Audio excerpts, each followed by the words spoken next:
Dale mentioned that a slide I showed a couple years ago kind of had an impact on her understanding of what the evolution of this is like from when you start, particularly if you have a few kilos you want to lose. And where does it get to if you've lost those kilos, but you still want to maintain the physiological benefits of nutritional ketosis? So this is an older terminology that Jeff and I had used, but we sort of divided the phases of a well-formulated ketogenic lifestyle into four steps. The first is the adaptation step. And let's say you have someone who starts at, say, 90 or 100 kilos. I apologize, this is for US audiences in pounds.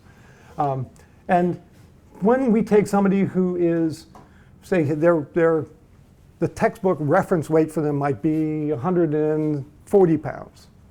So there's 25 kilos above that value.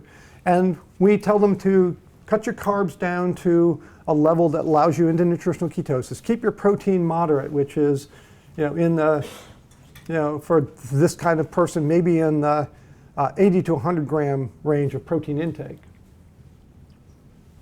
So 35 grams of carbs, and tell them, don't restrict your calories. You got your carbs down under 50, maybe 35 grams per day.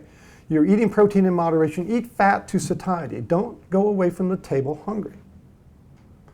Most people will spontaneously limit their calorie intake to around 1,500 calories per day. So it's not on purpose. They're not counting calories. That's just, wow, I'm not really that hungry. I don't have to have that second portion. If they're burning 2,800 calories a day, and this horrifies most people to say, oh, my body's never burned 2,800 calories a day. But when we put overweight people in metabolic wards and study them objectively, their true intakes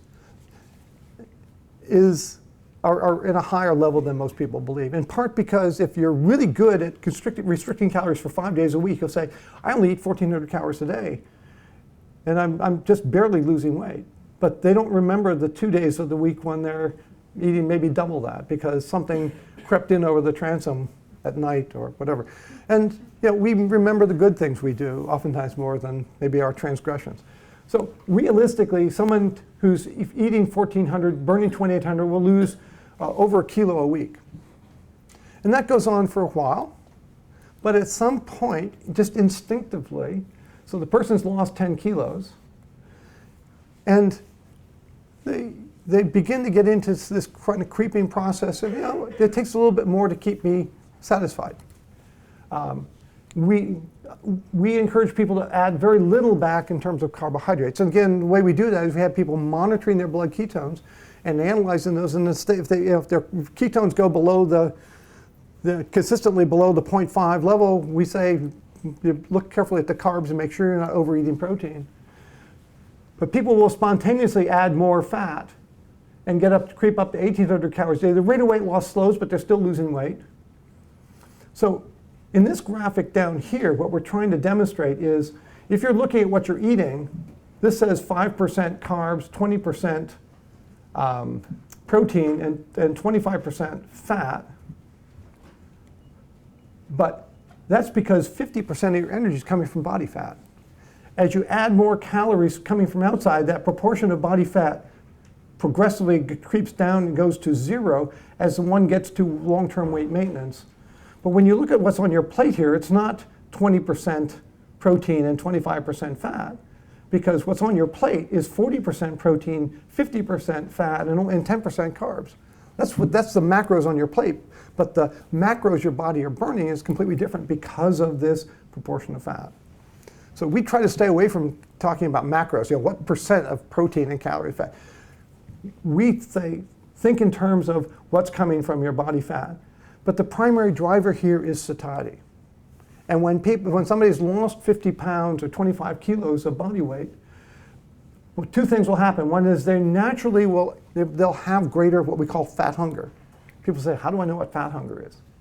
Well, if you've eaten what was a reasonable portion in you, something just not quite satisfied. And you open the door of the fridge and the butter looks good. That's fat hunger. And we have to coach them to recognize what it is. When they do, they say, I get it. Yeah. And so Dr. Eggleston hosted me for breakfast this morning, and I ordered the eggs and the bacon and the avocado, but without the toast. I said, can I have a side of butter? And the waiter goes, what? Because I knew if I didn't have those 2 pats of butter along with that higher protein intake, by the time if we break for coffee, I would be pretty hungry. But if I had it, I can go till noon or beyond and not have to worry. So you learn to understand fat hunger and follow those subtle but very important signals.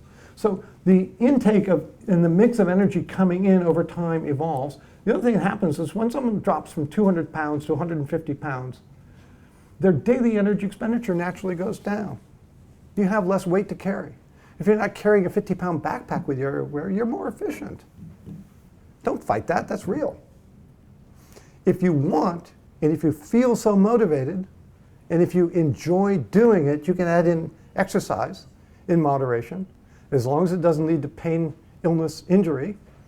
We don't want collateral damage from exercise. You can boost this number up 100 to 200 calories per day average by adding in exercise in moderation, and build yourself a little bit wider range of foods and volume of food if you want to do so, but it's not required to achieve metabolic health. So this is an evolving process over time. It isn't one set of macros that we diagnose for people at the first day we meet them, and they're on that for the rest of their life. That is not true. This has to be a flexible, evolving target that is metabolically suited to each individual. And that takes expert coaching. We would very much like to write this down in a book and give it to people. By the way, this has evolved quite a bit in the 5 years since we've written this book, and Jeff and I are feeling the pressure that we got to come out with a second edition. But it won't be out soon, so if you want to buy a book from Shay, it's not going to change in the next year or two. But that's an important concept. We want to get it across. And then, again, not that we wrote this down for Jeff and me to preach to every person what they should eat, but this is the average kind of thing that Jeff, who's about half an inch shorter than I am, and I say younger, stronger, more handsome, in terms of what a day would look like. And this is written as much for guys because they say, well, can I have things I really like? Protein. So this, by the way, one can do this as a vegan vegetarian. That's pretty challenging, but it's possible. As a lacto-vegetarian, this is not a difficult kind of regimen to create. But a simple breakfast is just sausages and coffee. Lunch can be a salad with some tuna or other source of chicken, some other source of protein, usually a dressing that contains a significant amount of fat. Because again, this is for Jeff or myself, this is a typical weight maintenance daily intake. Snacks typically will involve nuts or cheese or vegetables, broth or bouillon twice a day, and we'll come back to the sodium issue probably after a break. Dinner can be a wide range of things. I raise heirloom tomatoes in my garden in California for about 6 months a year, and I love taking bone broth as a base and make tomato bisque with heirloom tomatoes from that. And when I serve this to people, they want the recipe or they want to come back soon. You can make wonderfully unctuous, savory recipes with fat. And I had some wonderfully unctuous, savory food for dinner last night, particularly the Mediterranean chicken was awesome, thank you. You can have vegetables, a variety of vegetables. Typically, we have people eat 5 servings of non-starchy vegetables per day, and that doesn't just all salad. It doesn't have to be all kale. Some mushrooms are a vegetable.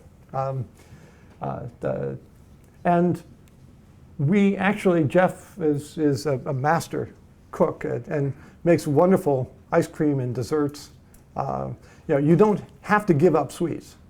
You do have to give up the regular sugar and sweets. And there are multiple ways of sweetening foods that don't involve table sugar. It is controversial whether you choose or choose not to use artificial sweeteners. My view is that there are some concerns with artificial sweeteners, but if I had to balance the risk of occasional use of artificial sweeteners or going back to using table sugar, which one's the greater risk? The table sugar is 10 times more risky than anything you can attribute to even something as evil as NutraSweet. If you can give up table sugar by using artificial sweeteners, go for it. If you can give up sweetness and not have to use either one, fine. I happen to be a fan of the 5-carbon sugar alcohol called xylitol, which among the sugar alcohols has the least GI side effects and is actually absorbed, burned for fuel, and may have mild antioxidant or anti-inflammatory effects. Problem is that in the US it costs about $5 a pound, but I only use about 10 pounds a year, and for me it's just an occasional sweetness that I add to things. So it's not a super expensive alternative, and it gives people choices. So where should we go from here? The next thing would be a long-term sustainable issue, but what do you wish to do? Well, how about a sustainable break? So as a physician, I was trained that sodium is the root cause of, excess sodium intake is the root cause of hypertension. Since maybe 15% of our population, at least when I was trained, has significant hypertension, we should punish the majority to resolve the problem of the minority. And I'm not against that as long as the punishment is modest and the benefit in terms of outcome is great. So the current standard in the United States is that we should eat 2.3 grams of sodium per day or less, and that less is better. 2.3 is about the margin that you can get the average person to drop their sodium intake and still like their food. So what is it about sodium that we like? I mean, if it's so bad for us, wouldn't, 2 million years of human evolution have kind of drummed it out of our system by, killing off the people whose taste buds led them in the wrong direction? I mean, if you believe in evolution, it doesn't make sense. So, and this 2.3 is good and less is better, is built around the management of hypertension. And again, not all people with hypertension have salt-sensitive hypertension, so we're actually talking about less than 100% of people with hypertension who respond to salt restriction, sodium restriction. And so this is all built around the concept that there's no harm in restricting sodium, and there's significant benefit to at least an important fraction of the population. And there are intervention studies with people with salt-sensitive hypertension that indicate that they'll have a lower risk of stroke, maybe a lower risk of heart attack. So as is typical, some of the sanest people in North America live north of us in the United States, in this elegantly forested company called Canada. And so a group there at McMaster University led, the first author of this paper was a gentleman named O'Donnell, and I haven't met him personally, but Andrew Mente and Salim Youssef were the two senior authors on this, and the Department of Preventative Medicine and Cardiology at McMaster University did a study that was a little innovative. Rather than asking people, how much salt did you eat yesterday? And people write down all the salt they ate yesterday. And how many people know how many milligrams they had in those 2 pickles that came with the burger? And there's probably twice as much in the pickles as it came in the burger. Rather than doing that, they said, when you wake up in the morning, pee in this cup and give us the cup. Well, a first morning void doesn't precisely reflect how much you ate yesterday, but they did the studies on a 24-hour, rigorously collected 24-hour collection, because the body there's no gland or organ in your body that stores extra salt. There is no salt adipose tissue that stores up a lot of salt. Most of the sodium you have in your body is in the fluid outside of your cells. So in the circulation or extracellular fluid. And typically that stays quite stable. So no matter how much salt you ate yesterday, you have about the same amount of salt in your system today. And so the amount you ate yesterday is reflected in your urine output for 24 hours.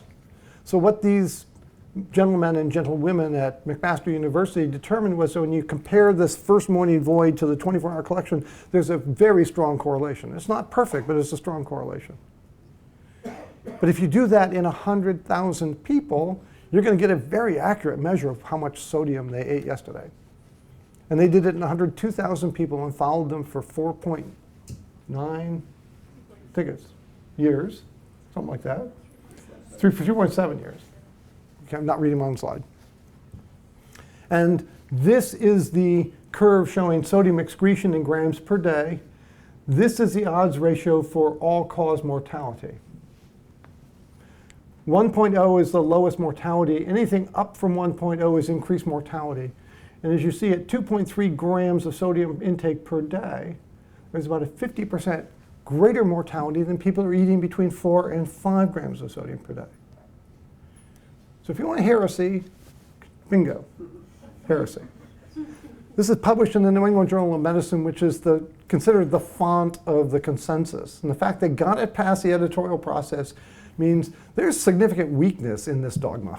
And this has been out for 2 years. I was there visiting these two gentlemen 2 months ago, and the case is getting stronger, not weaker. And they've had 2 years and nobody can refute this, except for people who say, but that's wrong. As you go up from 5 grams to 6, there's virtually no rise. 7, if you look if you choose to eat 8 versus 2.3, the risk of going up seems to be less than the risk of going down. There is data for people with congestive heart failure. And that's people where the heart can't pump blood enough, and so the body retains extra fluid. And a staple of congestive heart failure treatment has been sodium restriction. And with a 1.5 gram sodium restriction, I think that's right, is it, Dr. Eggleston? 1.5 grams of sodium restriction, mortality in congestive heart failure goes up, not down, which again has threatened the dogma. In the most obvious case where it should help, it doesn't help and maybe hurt. It seems to hurt. So what does this have to do with a low-carb lifestyle? There is this phenomenon called the natriuresis of fasting. But when people fast, the kidneys accelerate their sodium excretion. So how come they came up with this natriuresis thing? That's the Latin term, because just before my time, all physicians were forced to learn Latin because you'd write your prescriptions in Latin rather than English, so the patient didn't know what the heck you'd written down. Because you wrote it in a language that no one else in the world used. So natriuresis is sodium excretion, and it goes up with fasting. It also goes up with carb restriction. It's one of our best tools for dealing with people who are bloated, fluid overloaded, or have hypertension. And we get people off diuretic medications promptly within a week or two of getting them on a well-formulated ketogenic diet because of the natriuresis of fasting. But the rest of us are paying the price that our kidneys are losing salt faster than you would lose if you had orange juice and bagel for breakfast. Which means that maybe even 5 grams isn't the optimal amount. But we haven't done the 102,000 people in nutritional ketosis. But what we find in clinical practice is if people eat 3 grams of sodium a day, they're at risk of having what is loosely, and I think ridiculously, called the Atkins flu on the web. Lightheadedness, dizziness, fatigue, intolerance of exercise, and potential to just pass out in the heat, and constipation. And those are all the various symptoms. We find if we take people from 3 grams, if they eat 1 or 2 grams a day, they're not just likely to have this, they are guaranteed to be afflicted by these symptoms, which when you say, well, it's the Atkins flu, it's assumed that, well, that's just normal effect of being on a ketogenic diet. Don't worry about it, just put up with it. Hogwash. Add a couple grams of sodium per day to people with Atkins flu, and it goes away. I've had people who have not had a normal unassisted bowel movement for months, and we had them take 2 bouillon a day, and they said, hallelujah, why didn't I know about that before? And how does that work? Well, I'm not going to get into the details, but trust me, in many people for whom this is a problem, it works. And why do I use bouillon cubes?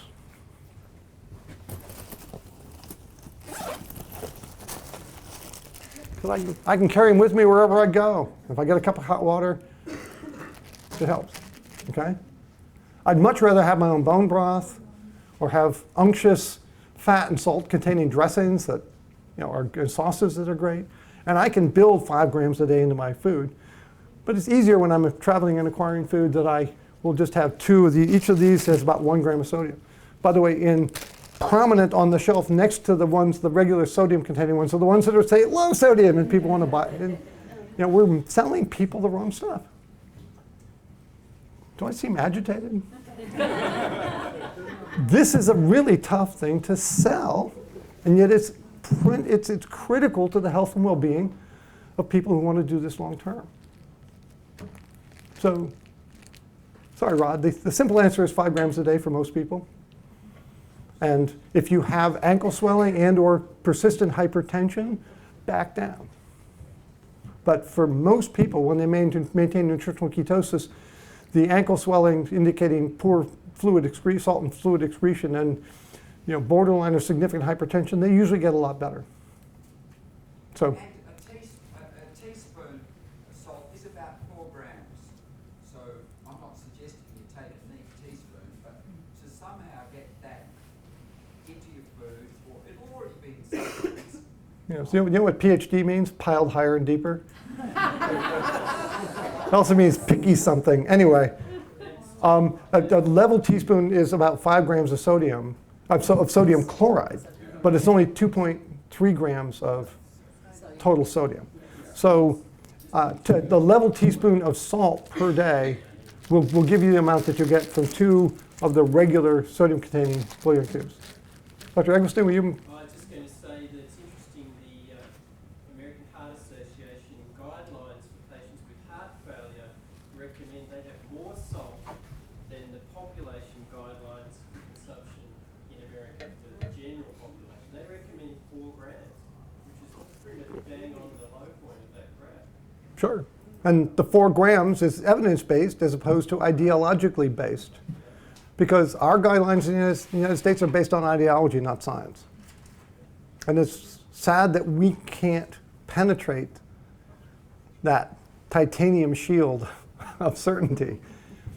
But again, I'm not trying to treat the general population. I'm trying to treat people who are benefiting from nutritional ketosis but suffering the side effects of not enough sodium. So I don't really care about national policy at this point. I just want to help individuals get better. Dale. Stephen, the one thing I would suggest is don't do what I did and assume or guess. Measure exactly how much. I treat my salt as the 5th macro or 4th macro because I have around 6.5 to 7 grams of sodium a day. Okay, people can't hear you, so let me just repeat. So you're saying, I love the term, I hadn't heard it before. Dale's saying that she treats sodium as her 4th macro, Yeah. and that she needs 7.5 grams per day for your personal optimization of well-being and function. Bone broth. Plus bone broth. 4 teaspoons of bone broth a day. Mm-hmm. Yep. So that puts you up around 10, and that would be over here. And again, that's a lot. If you follow the McMaster study curve, but each of us is different. And as I said, when you're in nutritional ketosis, we live not across the street from the normal. We live in a different world than people who eat a lot of carbohydrate, and the laws are different. And we don't know what it is, but my attempt in over 30 or plus years of being aware of this issue is that just trying to prevent overt side effects and symptoms, that finding some way, salt the food to taste, don't choose low salt options, and then add 2 extra grams. And that's the place to start. And some people need to go higher. I have people who work outdoors in hot weather and have intense sweat losses. And some of them need the 7 to 10 gram range that you're talking about. Sami Inken and Meredith Loring, when they got into the warmer waters, the last 1,500 kilometers to Hawaii, and their sweat losses were high, they were laid low by sodium and potassium inadequacy because of sweat losses. And I basically sent back, take that bottle of the mix of sodium and potassium chlorides you have and start adding a couple teaspoons to your food. So in extreme circumstances, it takes, people outside the 2 standard deviation bell-shaped curve, it takes more. But the basic place to start is anybody with symptoms of lightheadedness, dizziness, ease of fatigue, to a minimum of 2 extra grams of sodium per day, and don't avoid salt in your food. Now, if you're Korean or Asian, and if you're Korean and you're eating, one of your servings of vegetables is half a cup of kimchi, you're going to get a couple of grams from that. If you put a tablespoon of soy sauce on your food, that's typically 1 gram of sodium just per tablespoon. So there are other condiments that one can use, and we find it takes a fair amount of coaching to tell people it's okay to do this. If you do it once a week, it's not going to be enough. So it needs to be a consistent process. And I'm saying this, if this was flawed, it would have been shot down within a month of when it was published. It has not been refuted 2 years later. And the case for this is growing stronger, not weaker. And the paradigms will shift. maybe I could share with you a concept that Jeff and I stuck into the Art and Low Carb Living book, because we were vexed by the fact that sometimes you have obvious, contrary, convincing data that's published, and everybody ignores it. And why is that? Why is science that way? Well, are there any examples of that? Well, here in Australia, back in the early 1980s, a couple heretic researchers, somewhat west of here in Perth, were looking at ulcers taken from people who had bleeding ulcers. They cut them out surgically and looked, and they saw what it looked like when they stained it properly, bacteria. And they said, could it be an infection? No, it couldn't be an infection because the acid in the stomach kills all the bacteria, right? So it couldn't be an infection. But when they harvested these fresh organisms and grew them in culture in a very acid environment, they grew just fine. So they could grow these microorganisms in tissue culture, and they were very acid tolerant. And they came up with this hypothesis that ulcers are caused by a bacterium. They call it Helicobacter pylori. And when people still didn't pay attention, I can't remember whether it was Dr. Warren or Dr. Marshall, one of them drank a live culture of it, and within 3 days had very active acute gastritis. He wanted to continue, he's double over at pain, wanted to continue until he actually got a frank ulcer, and his spouse wisely said, if you do that, I'll divorce you, take the antibiotics, and he took the antibiotic bismuth and flagyl, which are two very commonly available, not as potent as current medications, but very effective, and within 2 days, on endoscopy, the inflammation was gone. The acute gastritis was gone. That was all published in 1995. Do you know when the world switched to treating ulcers as an infectious disease? Was it 1996? I'm sorry, 1986? It was 85 that was published, 86, no, 87, no, 1995, 10 years later. So we only half tongue-in-cheek called this the Warren and Marshall syndrome. That you publish the obvious and then you wait and wait and wait, and the consensus doesn't change for quite a while. And we thought that was original, and then it turns out there's a German philosopher named Thomas Kuhn in the 1950s and 1960s who pointed out that this is a common characteristic of science. That whether you observe that there are, through a newfangled thing called a telescope, that there are moons orbiting Jupiter, and if you think about that, maybe we're orbiting the sun, and that person named Galileo almost paid for that observation with his life. So, there is a delay between publishing the obvious and having the standard of care change. And we hope we're on the way to that, well on the way to that change. But clearly, this is part of one of these many heresies that we have to pull together to make this thing work right. And you'll be swimming upstream. So when you go to a restaurant, you not only ask for a side of butter, but ask for, can I get a shaker of salt on the table? And for many of the participants in our program, the patients, they're embarrassed to ask for that. And we have to give them the confidence that they can actually demand what they need in order to get what, to be able to sustain this effectively, not just in their own homes, but when they travel and when they're out socially, et cetera.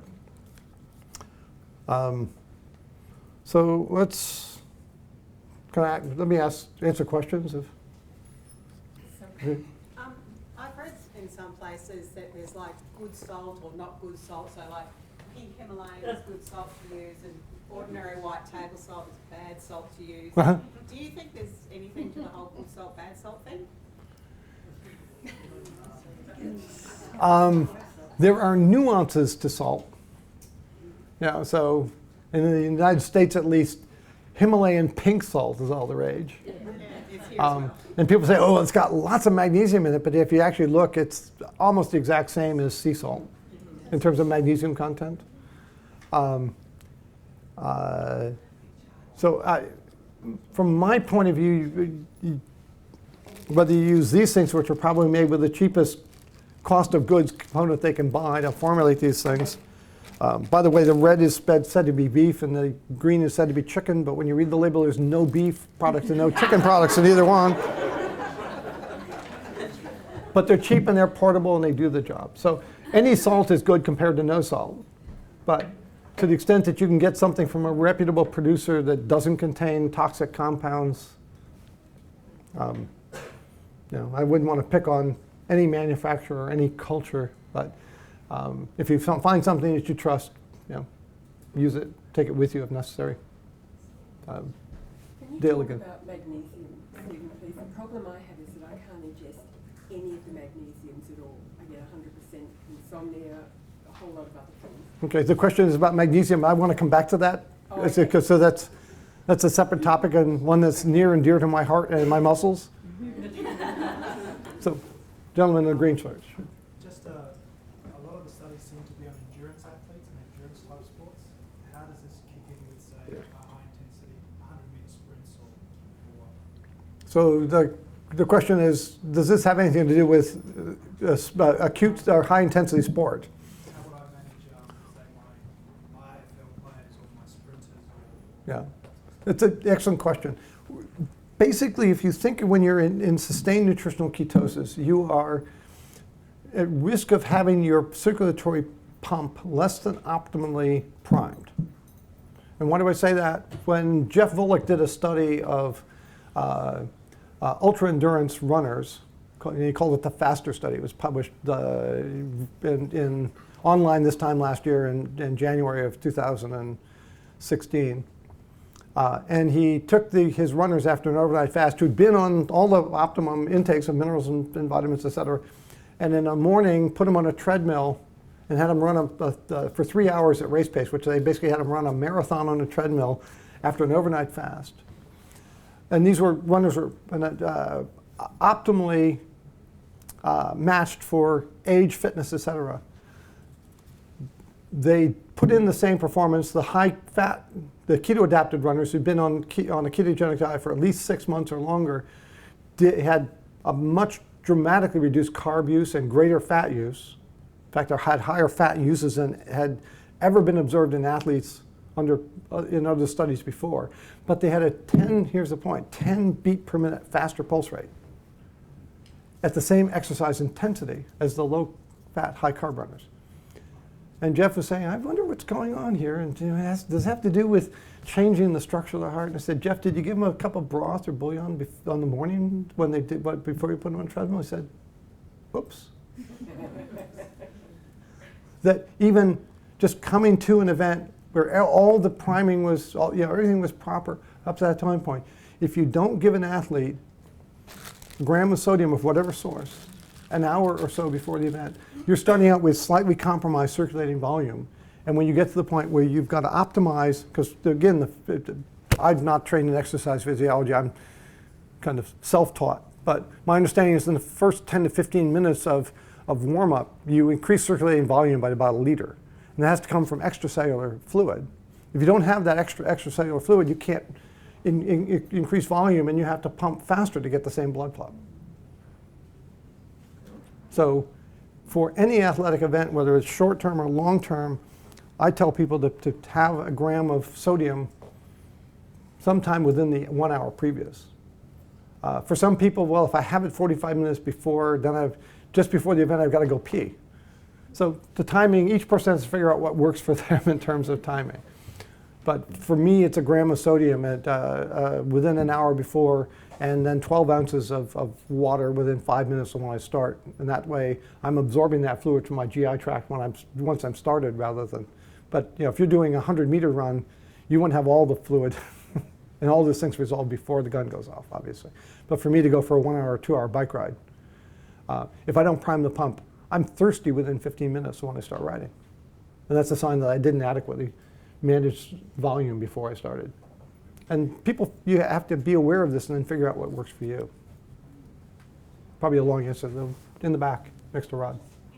Interested in the role of resistant starch, including it in the diet, because so many people think that potatoes, rice, etc. are no good, but through the cooling process that it changes to the short-chain fatty acids. What's your opinion on including them? On including resistant starch for fermentation purposes to short chain fatty acids, or resistant starch for slow release gluconeogenic carbon? Yeah, the benefit to the bowel, and that it's primarily not absorbed as carbohydrate in the stomach or I'm trying to think where, see, that's not salt, and it's not magnesium, but let me, people are,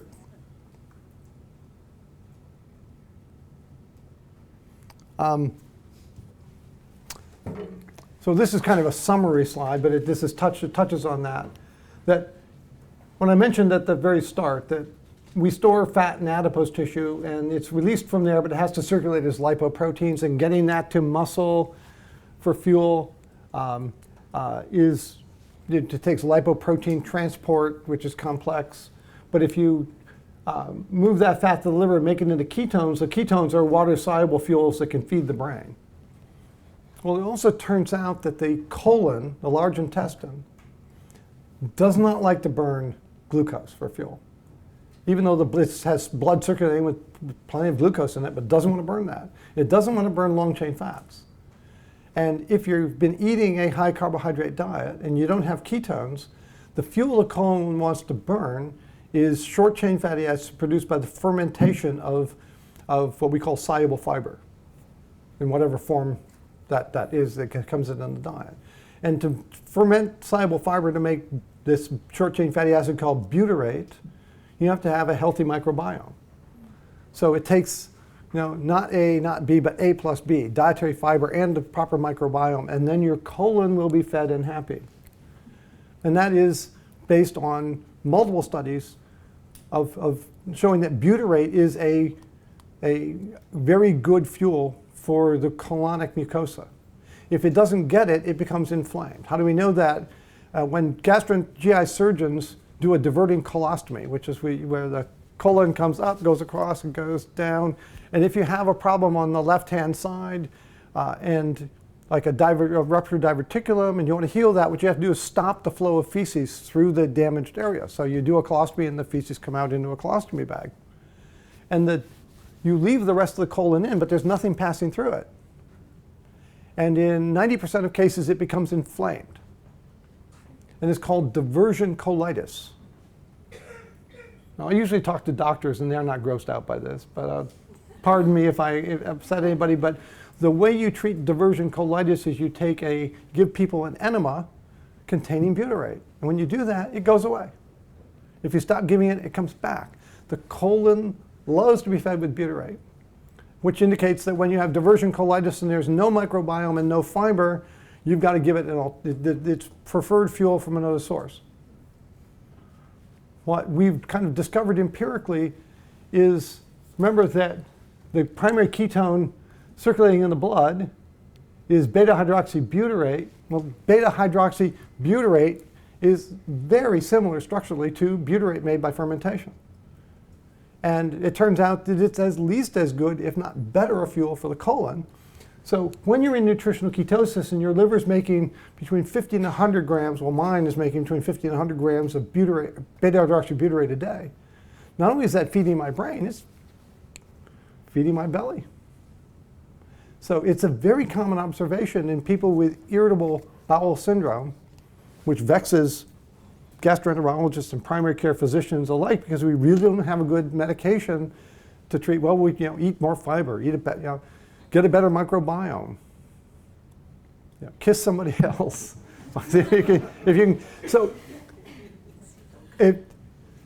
For people with irritable colon syndrome, irritable bowel syndrome, when they go into ketogenic diet, is one, besides triglycerides going down dramatically, irritable bowel syndrome goes away.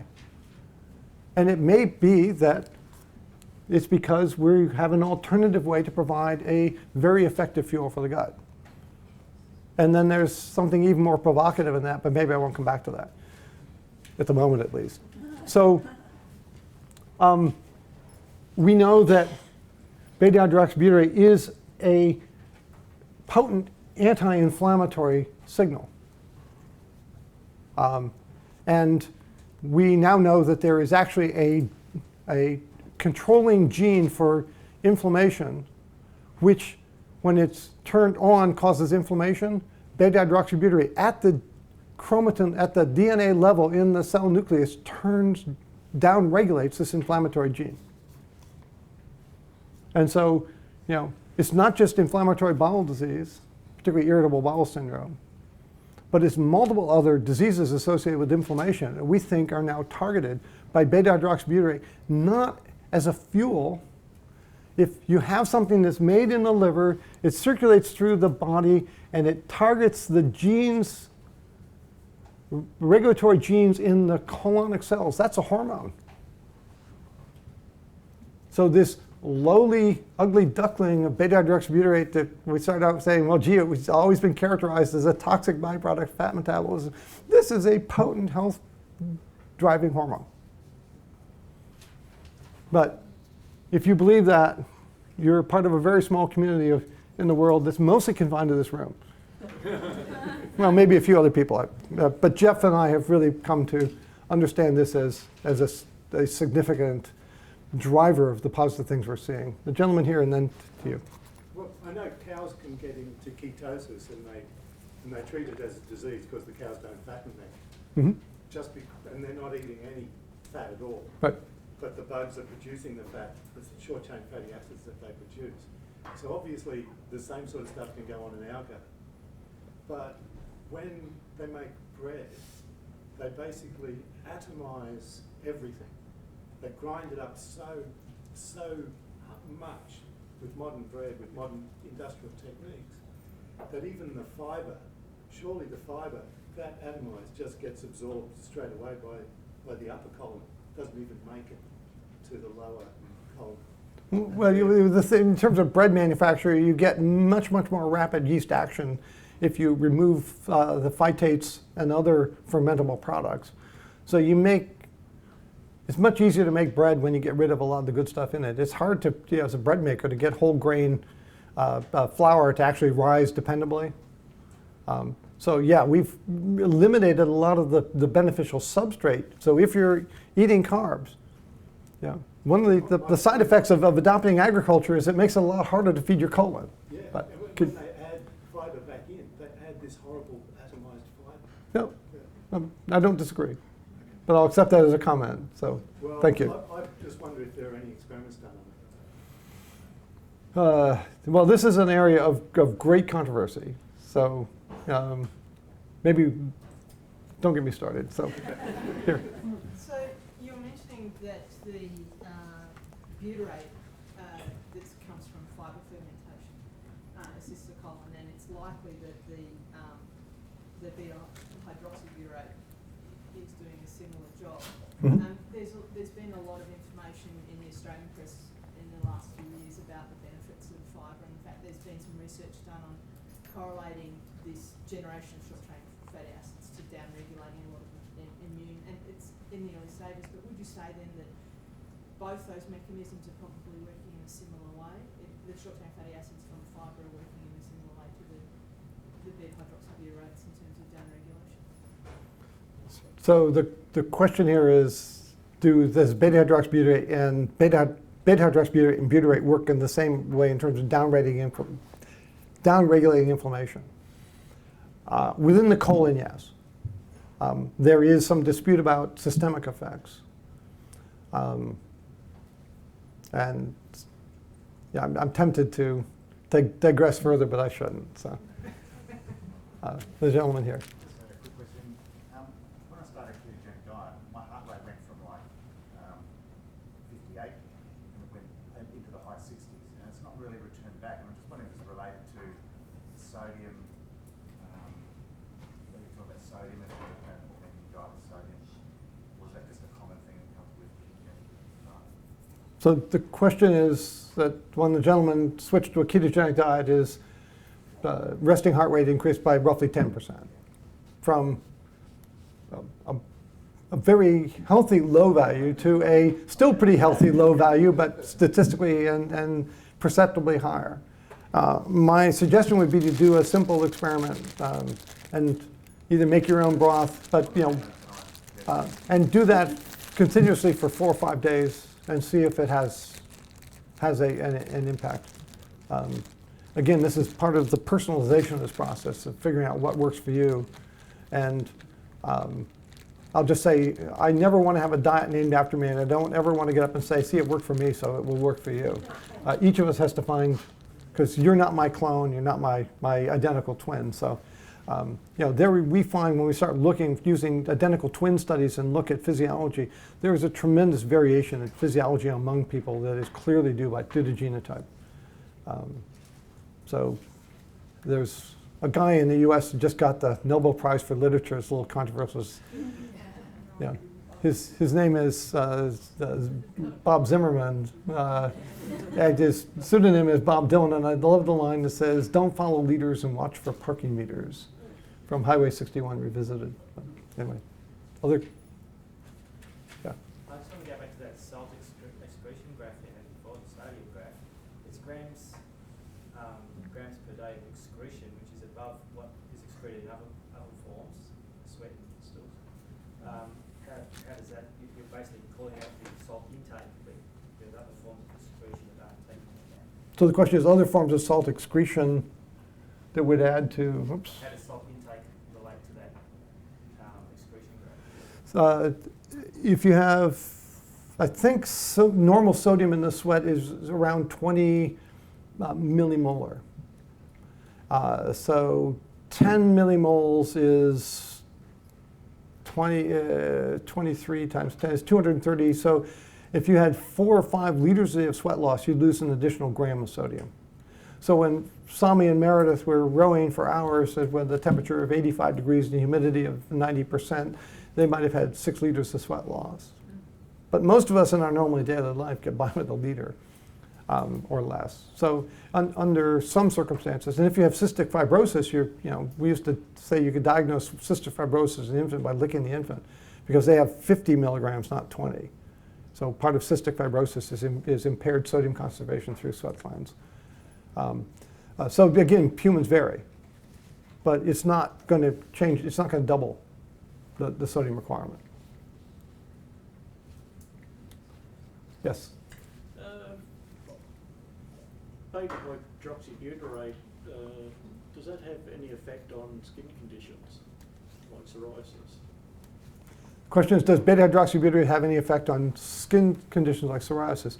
I know of no study where people have either applied it topically or given it as a dietary supplement. But as you may be aware, there's a very active industry now building up around supplementing your diet with beta-hydroxybutyrate as either beta-hydroxybutyrate esters or salts. And I'm sure there are people who will make claims, but I haven't seen the science to support it. We do know that many people who have psoriasis have had psoriasis, unremitting psoriasis, when for whatever reason they tried to formulate a ketogenic diet, had dramatic improvement. Oh, they had dramatic improvement. And I've had testimonials from people, a woman has said, for 40 years I've never been able to wear a bathing suit or wear shorts. Yep. Thank you. I didn't claim it, but it happened. So there's no studies to show an association, or? To my knowledge, there are no objective prospective studies. There are lots of case reports of people having dramatic benefits, but there are also people who claim, and I think quite rightly, that they get something called keto rash. My guess is it happens in only 1 or 2 per 1,000 people, just based on our experience of having used this diet and rarely seen it. And people would point it out if they had it. So this is not a perfect single-sided blade here. It can cut 2 ways. But to the extent it benefited you, congratulations on discovering that, and hopefully other people will discover if that works for them as well. Let me come to one other. Okay, one. Yeah. Can you still have the same level of fat in a ketogenic diet if you don't have a gallbladder and don't produce bile? Question is, can you still add a significant amount of fat to a ketogenic diet if you don't have a gallbladder? I would take issue with if you don't produce bile, because if you can't produce and excrete bile, you can't live. You got to get rid of the breakdown products of red cell and hemoglobin. But if your gallbladder has been removed, you don't have a controlled release of bile into the gut triggered by cholecystokinin. So when you eat fat, you want to have all that stuff there to help digest it. So people who prior cholecystectomy, that is removing the gallbladder, oftentimes find that they're relatively fat intolerant. But it varies tremendously from one person to another. So some people find that if they eat more than 20 grams of fat in a meal, they're going to be symptomatic. Other people find that they can go up to even 50 or more grams. So there is some degree of compensatory variability of compensatory response to having had the gallbladder removed. And that's a matter of personal experimentation.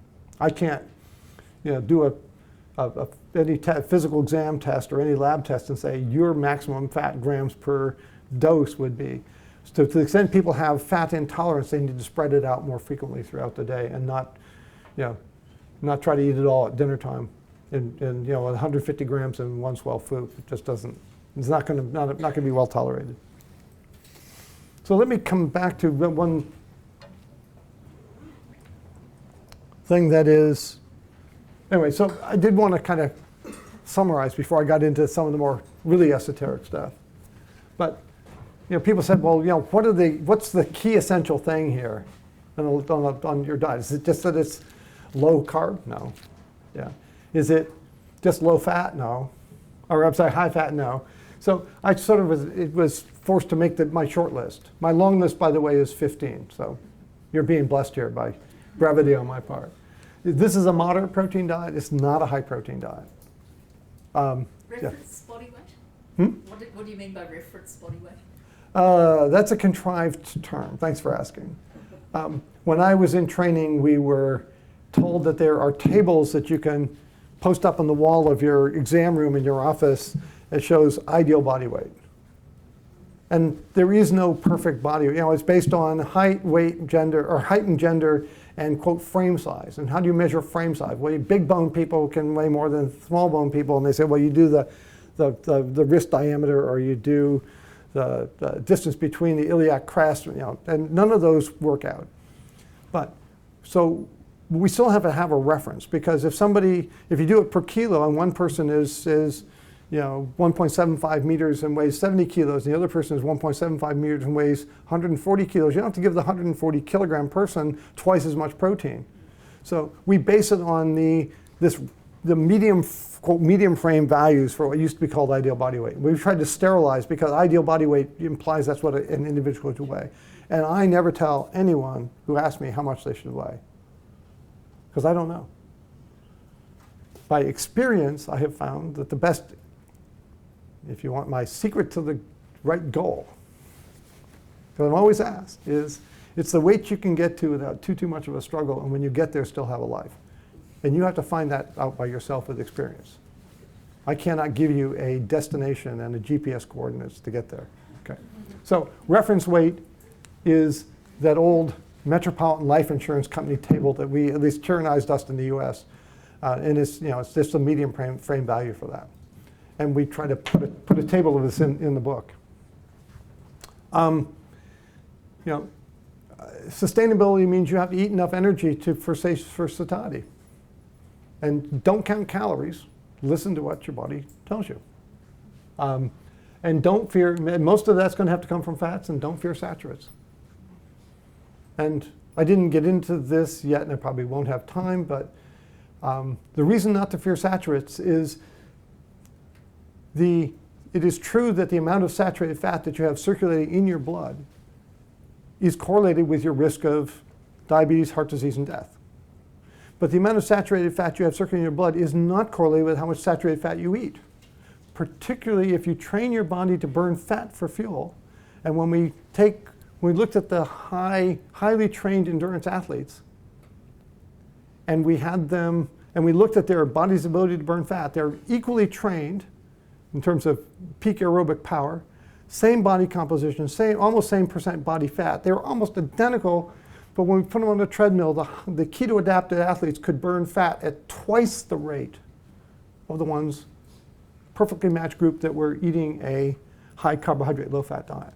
So when you give the body twice the rate at which it can burn fat, well, guess which goes to the front of the line to get burned? It's the saturated fats. And they're lower in the blood, despite the fact they're eating 2 to 3 times as many grams per day of saturated fat. So this whole myth that you are what you eat breaks down.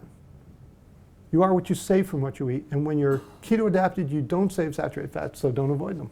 They make good fuel. The right kinds of fats are critical. Eating monounsaturates and saturates, those are the body's preferred fuels. Polyunsaturates are the so-called essential fats, omega-3 and omega-6. We need some of that each day, but we don't need a lot of them each day. And when I tried to feed some research subjects, we kind of stumbled into the situation where we were feeding research subjects a high polyunsaturated fat diet. They all got GI, gastrointestinal symptoms. When we switched them to monounsaturated fats at the same level of saturated fat intake, those GI symptoms went away. And I skipped over that, so let's go. So this is a list of common vegetable and animal fat sources, and it's based on the concept that saturated fats are evil. They're in red, right? So the least saturated fat you find in the commonly available oil is canola, and the most you find is in coconut oil. And so the people who made up this chart were saying, see, these are the good ones and these are the bad ones. But when you look up here, we call these the big blues, the linoleic acid, omega-6 polyunsaturated.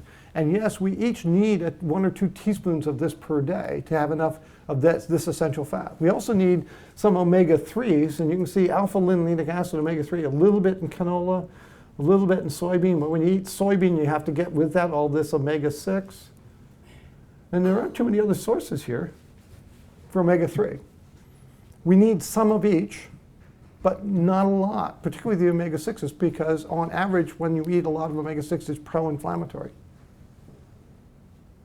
And so we have to coach people to avoid the ones that are high in blue things here. So cottonseed, to some degree, peanut, soybean, corn, safflower, and sunflower oils should not be common sources of fat in our diet because we're getting too much of a good thing.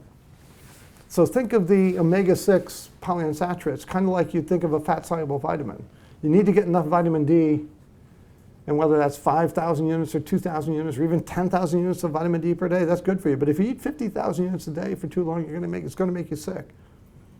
And so think of the omega-6s as a fat-soluble vitamin. Enough, but you avoid too much.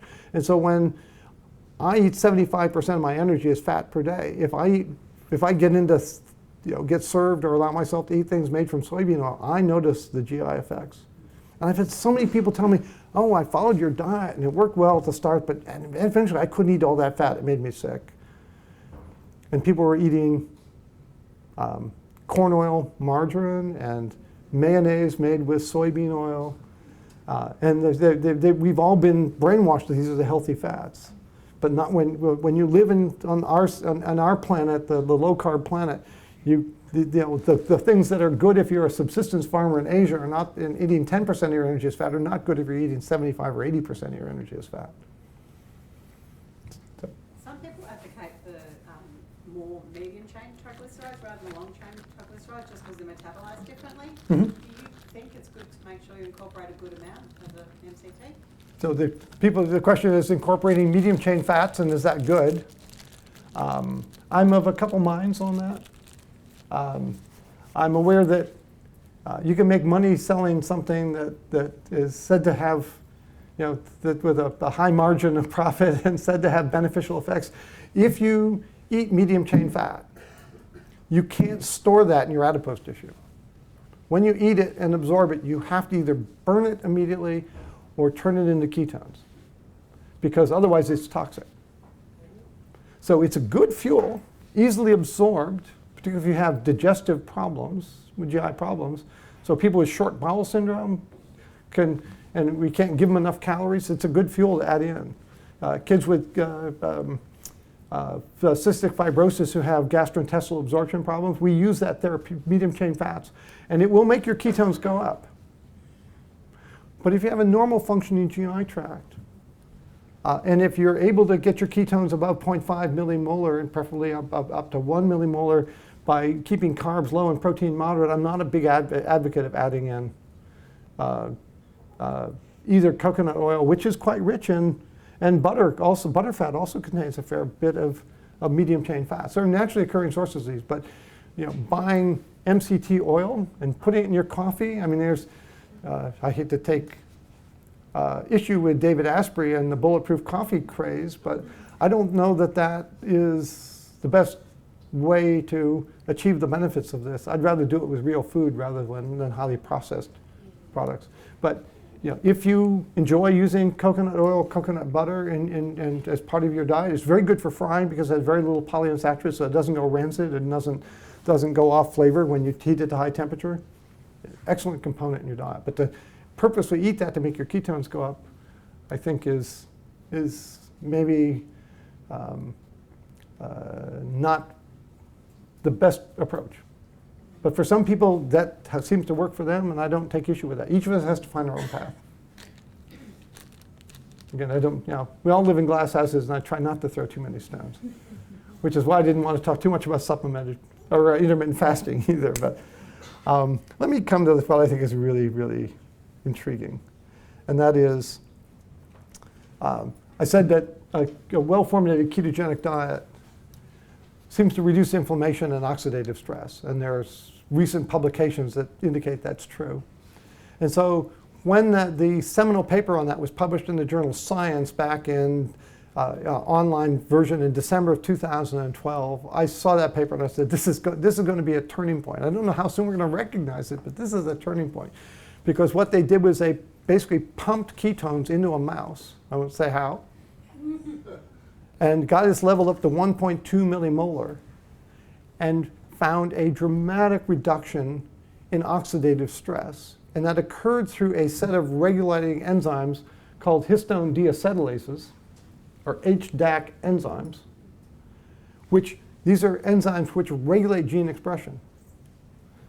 And that was the first evidence we had that beta-hydroxybutyrate is a gene regulating, i.e. epigenetic signaling mechanism that has profound effects systemically in the body. So when that came out, and it's oxidative stress goes down, oxidative stress is linked to longevity. So the ideal study would be to take a group of humans and lock them up and put them on 2 different diets for 75 to 100 years and see which group will last longer. But it's expensive, takes time, finding volunteers could be tricky. But if you find these cute little things called C. elegans nematodes that are less than a millimeter long, they live in the soil and they eat bacteria, and they only live for 20 days. You can grow them in a petri dish and using a microscope track how the population is doing. And within 20 days, most of them are dead, and you can wrap your experiment up within it by a month, and that's cool. And any graduate student can do this experiment, so it's not a tough thing to do, and you don't need IRB approval to abuse these worms by growing them in a petri dish that contains varying doses of beta-hydroxybutyrate. Control 0, 2 millimolar, that's nutritional ketosis, that should be just right. 10 millimolar or 20, whoops, this is ketoacidosis, so that should be bad, right? Well, the problem is these little worms are slithering around on top of this agar, and the only way the ketones get in is by diffusing through their skin, cuticle, whatever, into them. And the only way you can get 1 or 2 millimolar into the worms is to have them grow on top of a higher concentration. And when you get them up to 20 millimolar, this is what's called the survival curve. So this is days, and this is the percent of worms that are still alive. When you get out to 20, 25 days, almost all the control worms are dead. And out here, you get to the last final low, 20 millimolar grown worm finally dies at over 35 days. And that's a 26% increase in longevity in these lowly worms. Is that a good model for humans? Well, it's cheap and easy and quick. But it gets people's attention because when you put drugs in here that, like rapamycin, which is kind of it's a anti-rejection drug that in other animals it increases longevity and it makes these worms last longer. This is getting at that, quote, rapamycin pathway that is the gold standard for at least this quick and dirty way of doing an experiment. But these are not mammals, okay? But at the same time that this happened, groups that study mammalian longevity by looking at mice decided, well, let's do an experiment in mice. So let's take some mice and we'll grow them for 1,000, because a typical mouse lives for 3 years, 2.5 to 3 years. And let's basically put some of them on the standard mouse chow control diet, which is just empirically, it's what seems to keep mice healthiest longest when you keep them in sterile, like a cage environment. No hawks or snakes around to bother them. Let's put someone on a low carb diet, which is 20% carbs, 20% protein, and about 60% fat. And that would be kind of a mouse paleo diet. And then let's put them on a ketogenic diet. And I have some issues with the formulation that they use, which is very low in protein and is basically more borderline protein deficient for these animals. But these are the survival curves for these mice. This is the control group. This is the low carb, but not ketogenic group. And this is the ketogenic diet group. This data was presented by John Ramsey's group from UC Davis, and I'm not party to this directly. I'm not involved in this research. This data was presented as an abstract. It's not yet published in the peer-reviewed literature, so this is a first look. This is presented about 6 weeks ago. And when they were pulling together the data for this study, they said, we got to get this out there. We're going to present it as an abstract, but we still have 20% of the ketogenic mice that have refused to die past 1,000 days. This is calculated to be a 13% increase in longevity in mice. So consistent with the worm study and maybe more convincing because this is a mammalian model. It doesn't prove that it's going to work in humans. But when we think of the basic mechanism that drove this and all the pieces we put together, there are people in the longevity research community who are coming to us saying, now how do you do that well? Because I'm not going to wait for 100 years to figure out what this is. But it's very provocative. And it speaks to this underlying question of, well, yeah, you can make people's diabetes better, you can help them lose weight, they can lighter on their feet and get along better, but they're all going to die of heart disease before they really achieve long-term benefit. And so I think the footprints in the sand are leading us in the direction that this can be a not just short-term effective way to reverse some of the biomarkers of disease, but actually may not just improve short-term well-being, but improve long-term well-being and functionality. And the reason I say that is what I don't show you from this poster that they presented, but I'll tell you verbally, is they did a number of studies of these mice right here at about 400 days, and then out here at about 800 to 900 days, when most of them are still alive. And they did tests of agility where they gave them something that they wanted to grasp, and they had to stand up on their hind legs, and they kept it just out of their reach. And how long could they stand on their hind legs and reach for this thing, which is a matter of balance and neuromuscular control. Based on the data at 400 days, both the control and low carb but non-ketogenic groups had a significant decline in this parameter at 800 and 900 days. The ketogenic animals preserved the same level they had when they were 22 years younger. So the useful capabilities were sustained into old age with the ketogenic diet. When they had them walk across a wire, so they had to balance and get across the wire without falling off, significant decline in that function in the control and the low-carb, non-ketogenic diet group, complete preservation of that function in the ketogenic group at advanced age. And you say, well, that's just neuromuscular. How about Alzheimer's disease? Well, they didn't kind of ask them to count backwards from 10 or come backwards from 100 at 7 units at a time, 93, 84, whatever. I missed on that one. It's 87. But what they did was, and it's a standard procedure in mice, you introduce a foreign object into the cage, it kind of pops up, and how quickly do they respond to the foreign object in the cage, a novel object in the cage. And the ketogenic animals preserve that perception functionality with no decline, whereas it declines significantly in the other groups. This is one group at UC Davis doing this, which is where I last taught. I know John Ramsey and his team. I talked to them about 10 years ago and asked them, why don't you do a study like this? And they weren't interested until the mechanism popped up. And the place where that science paper infusing ketones into mice was done at University of California, San Francisco, which is a neighboring campus. Neither group knew that the other, because the group at UC San Francisco started the similar study, and they both discovered a year ago they're running almost identical experiments in parallel. And my guess is, from the rumors I've heard, is they're planning to publish both papers in the same journal at the same time, because they have very similar results. So stay tuned. But I would guess that would be happening in about 6 months. Is it going to convince the world? No. Is it going to convince early adopters? I think so. Anyway, questions on that bit of provocation? Dr. Taylor. Steve, you said you had some controversial thoughts on fasting, which seems to have been got a lot of coverage in the low-carb community. And there would be your thoughts on the intermittent fasting, which might be eating only an 8-hour window, say between midday and 8 p.m. That would be one question. And the other question would be, what about longer fasting? How do you feel about that? Maybe 3 days, 5 days, something like that. So I've wanted to have this conversation among the scientists in our community, and found that to be a point that maybe some people don't want to talk about.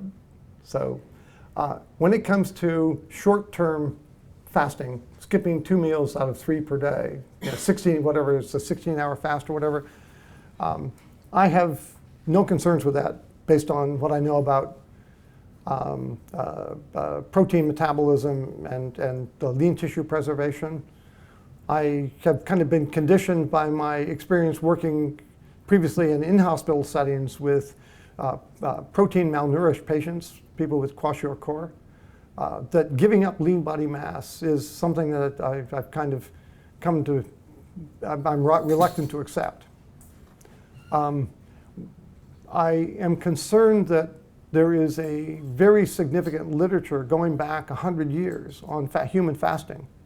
There's a classic experiment done in 1919 by Benedict, and you can search that. And this is not the understanding the metabolism of fasting is not new. In fact, most of the research was done classically through the late 1960s into maybe 1970. And since then, there hasn't been much published because all the stuff I published repeats of stuff that was done, validly many, many decades ago. But I'm concerned when you get to durations of fasting beyond 48 hours, because there are many studies done by very competent researchers published in, and the fact that it was done 50 years ago doesn't make it wrong, that indicates that 48 hours into a total fast where you're eating no protein, even if you're adapted, keto adapted, the body to power gluconeogenesis is going to break down some protein. And the amount that is broken down starting on day 2 accelerates to day 4 of a fast, where the rate of protein breakdown is equivalent to 3/4 of a pound of lean body mass loss per 24 hours. If you go beyond a week, the rate of protein breakdown begins to slow down. So you got this quick uprise, and then a slow decline. And when you get to 3 weeks and then 4 weeks, it plateaus out at 1/4 pound of lean tissue loss per day. Can most healthy humans tolerate that amount of loss? For a month, yes. Most healthy humans can survive that. But there is something on the order of 10% of the body's lean tissue is lost after 28 days of a total fast. And I don't consider that benign, because the rate at which we lose it is typically much faster than the rate we can gain it back when we go back to eating enough calories and protein.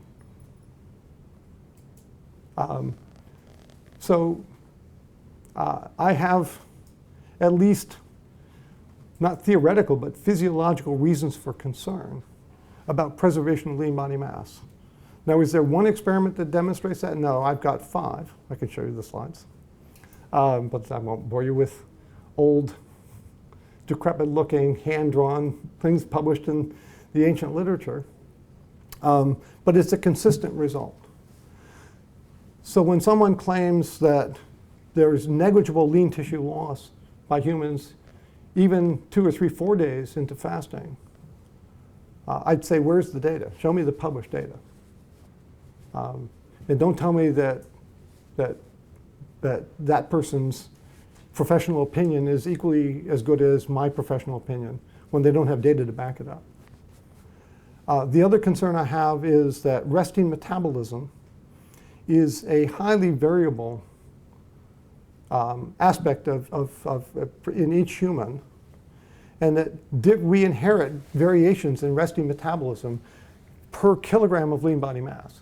But we know that resting metabolism is tied to lean body mass. So the more lean body mass you have, on average, the higher your resting metabolic rate, the less lean body mass you have, the lower it is. So losing lean body mass will lower your resting metabolism. But in addition to that, human metabolism can respond to caloric deprivation much more rapidly than we lose lean tissue.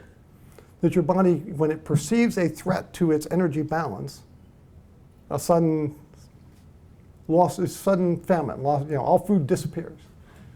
You can turn your metabolism down 25% within a week or two of complete starvation, complete fasting.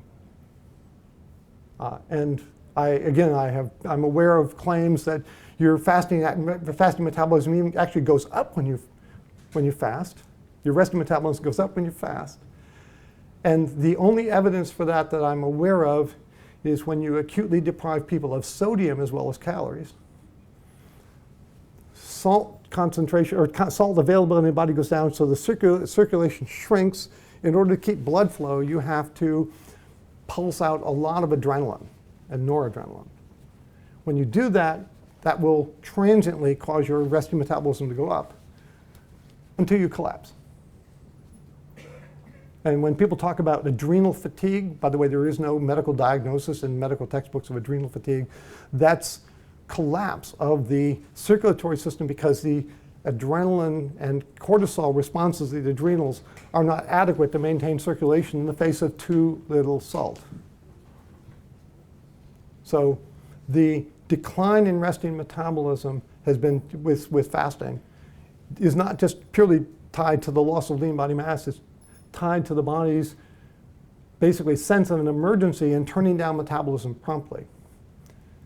And again, the rate at which that comes back up to your previous baseline after a period of acute famine has not been carefully studied.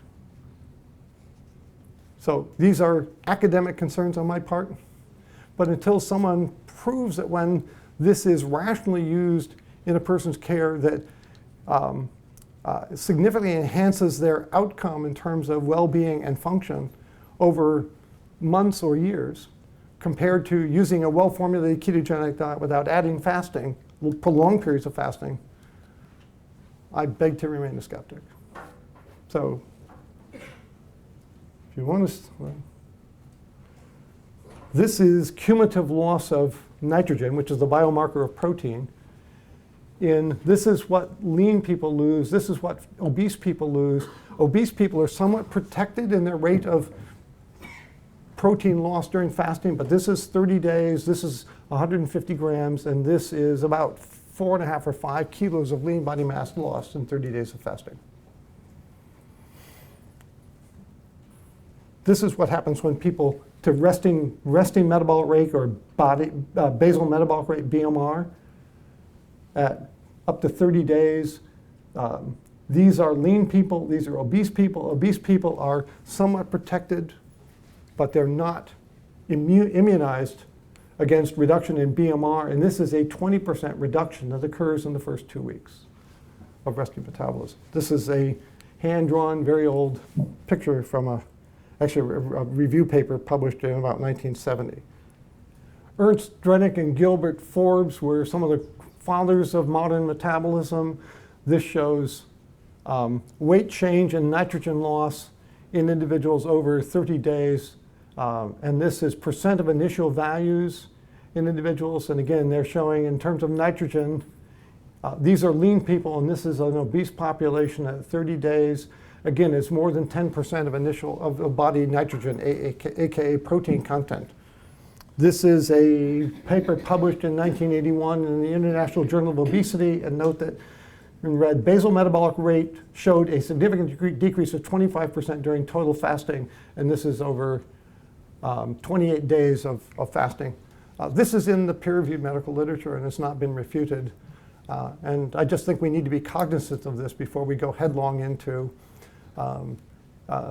basically a competition of who can fast longer. And my concern as a physician is there's something called refeeding syndrome. It was discovered maybe long ago, but it was reported in the medical literature during and after World War II, when people who either starved in concentration camps or people who starved in lifeboats were rescued and given copious immediate supplies of food. Many of them died acutely of fluid overload and or congestive heart failure or cardiac dysrhythmias and sudden death. It's called refeeding syndrome. We had a noted popular singer in the United States, Karen Carpenter, who with her brother had multiple gold or silver gold albums and so on. Karen Carpenter had suffered from anorexia nervosa, and at one point when hospitalized and force-fed to prevent her from further weight loss and loss of function, she died acutely of refeeding syndrome. She's probably, now that was somebody who is extremely wasted, but you don't have to be wasted to suffer from refeeding syndrome. And when someone writes a book and says, the way to avoid that is just don't binge after you've fasted. Any of us who have experienced binging, it's not a matter of choice. And telling someone not to do it, I don't think is effective therapy. And let me shut up there. Thank you. Unless people have questions. Just one. What about autophagy? Have you followed any of the research on autophagy as a benefit of at least short-term fasting? I think it's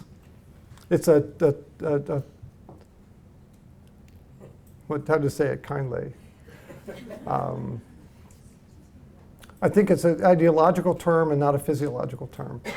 All of us turn over cells every day in our body, and we can turn them over and clean out the debris without having to, quote, cleanse, unquote.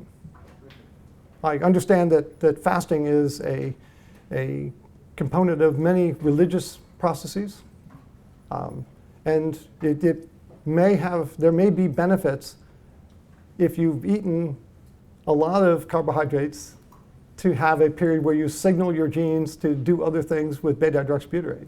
But I'm not sure that that's better than just continually bathing your genes in a modest level of beta-hydroxybutyrate.